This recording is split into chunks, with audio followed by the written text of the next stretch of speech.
igsunan, dili gyud kwarta ang problema. Dili gyud away o lalis ang problema.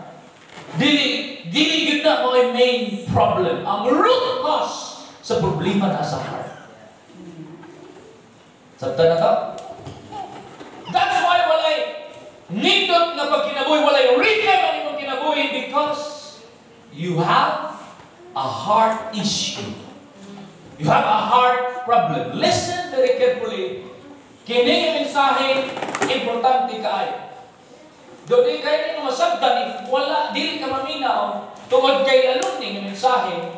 But I want you to see this as very important.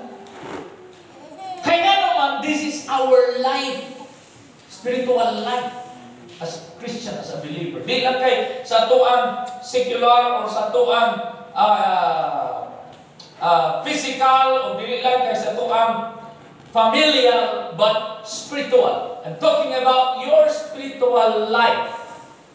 Your spiritual situation. Natulo pa ba ang imong kinabuhi o natulo pa ba ang imong pangalagad sa Ginoo? Natulo pa ba ang imong relasyon diha sa Dios? Kumusta ang imong kasingkasan? Kumusta ang imong karon nga passion? Kumusta? Asa ka na nga levels pagpangalagad karon?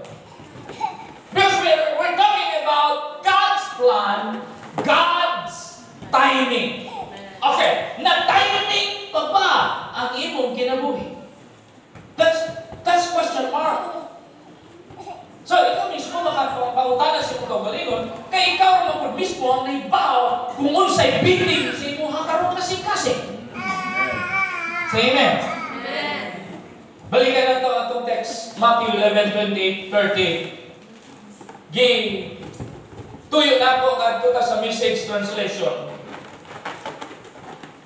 Para masabtan nato makaigsunan nga ang Ginoo gusto jud nga nindot ang rhythm sa atong kinabuhi.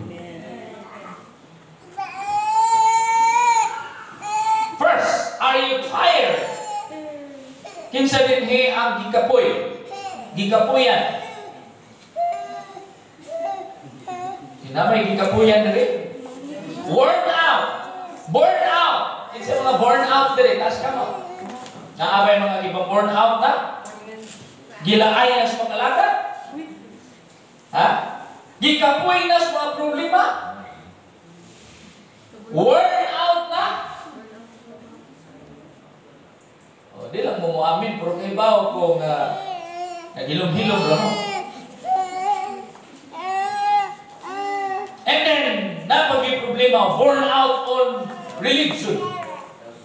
Di lang kay religion nga nagpasabot sa imuhang tinuhan, pitabernakol, patuloy ko ka, bisang asa ka wanto karon kinahanglan na yung ka, pitabernakol, matud ko.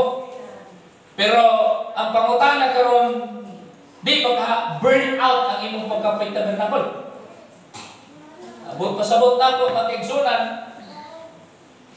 Muangkon ka nga membro ka diri pero burn out ka. Wa nay gana sa imong pagsimba, wa nay passion para sa imong simbahan. And maybe naana ang imong mga ginatawag mas gipalabwan ang imong personal perception, decision, and personal principles kaysa prinsipyo sa Ginoo. So, you're more on believing yourself than believing on God. So, manay question. If na diha, sultihan ta ka abnormal gyud, wa gyud tay written. Sa Binisaya, yaba ang imong kinabuhi. Yaba. Dili balansi. Sama ganina. Paspas kayong tuno, alam! Paspas kayo overtime, dito, trabaho dito, ang pangutana. Kumusta na? Kapoy. Tulog, no? Kapoy. And then, maabot ang panahon na burnout ka. Pero salamat sa Ginoo na siya invitation. Salamat sa Diyos, pinanggatas Ginoo, dili gustos Ginoo nga kita mamatay sa iyo, dili gustos Ginoo nga kita mawagi kaniya, na ay pagtawag ang Diyos. God is calling for you to go back to the rhythm of life. And He said, come to me.